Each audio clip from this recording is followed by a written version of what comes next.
டாய் டாய்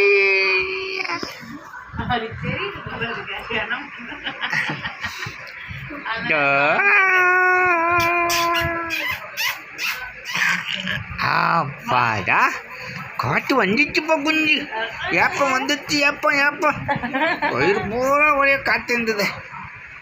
பெரிய ஏப்பம் வந்தது அம்மா வந்து தட்டினா தான் உனக்கு ஏப்பம் வருது நாங்கள் தட்டினா வாந்தி தான் வருது அவன் எப்படி தட்டுறான்னு தெரியல அப்படி தான் நானும் இதோட சீராக தான் தட்டினேன் டோய் டோய் டோய் டோய் டோய்